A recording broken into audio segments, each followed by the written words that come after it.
ஐயோல் வாங்க இன்றைக்கி ஒரு ஈஸியான தக்காளி தொக்கு எப்படி பண்ணுறதுன்னு பார்த்துடலாம். இதுக்கு ஒரு 1 கிலோ நாட்டு தக்காளியை இந்த மாதிரி இட்லி பாத்திரத்தில் 20 நிமிஷத்துக்கு வேக வச்சு எடுத்துக்கோங்க. நல்லா இந்த மாதிரி கரைக்கிற மாதிரி இருக்கணும்.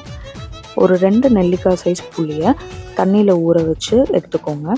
அதையும் இந்த தக்காளி கூட சேர்த்து நல்லா கரைக்கணும். இப்போ இதுலேருந்து வர சக்கையை தனியாக எடுத்துகிட்டு அதையும் மிக்சியில் போட்டு நல்லா அரைச்சி இது கூட கலக்கி தனியாக எடுத்து வச்சுருங்க. ஒரு சின்ன ஜாரில் 1 டேபிள் ஸ்பூன் கடுகு, 1 டேபிள் ஸ்பூன் வெந்தயம், 1/2 டேபிள் ஸ்பூன் கருப்பு எள்ளு போட்டு நல்லா கொரன்னு அரைச்சி தனியாக எடுத்து வச்சுருங்க.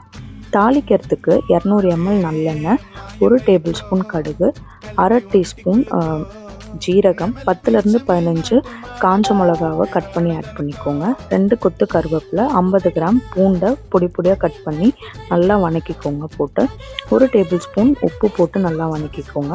1 டீஸ்பூன் பெருஞ்சீரகம், 5 டேபிள் ஸ்பூன் தனி மிளகாய் பொடியை போட்டு மீடியம் ஃப்ளேம்லேயே வச்சு நல்லா வறுத்து விடுங்க. இப்போ இதில் நம்ம கரைச்சி வச்ச தக்காளியை கொஞ்சமாக ஆட் பண்ணிக்கோங்க. ஆட் பண்ணிவிட்டு மீடியம் ஃப்ளேமில் ஸ்டவ்வை வச்சு ஒரு 20லேருந்து 30 மினிட்ஸ் வரைக்குமே இதை நீங்கள் ஸ்லோ ஃப்ளேமில் குக் பண்ணணும்.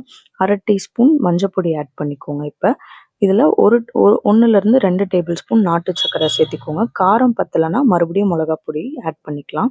இதை நீங்கள் ஸ்டோர் பண்ணி ஃப்ரிட்ஜில் வச்சு சப்பாத்தி, தோசை, இட்லி, ரைஸ் கூடலாம் சாப்பிட்லாம். இறக்குறதுக்கு ஒரு 10 to 15 மினிட்ஸ் முன்னாடி நம்ம பொடி பண்ணி வச்சுருந்த வெந்தய கடுகு பொடியை ஆட் பண்ணிவிட்டு மறுபடியும் ஒரு 10 to 15 மினிட்ஸ்க்கு குக் பண்ணிவிட்டு இறக்குனீங்கன்னா சூப்பரான தக்காளி தொக்கு ரெடி ஆகிடும். ட்ரை பண்ணி பார்த்துட்டு எப்படி இருக்குன்னு சொல்லுங்கள்.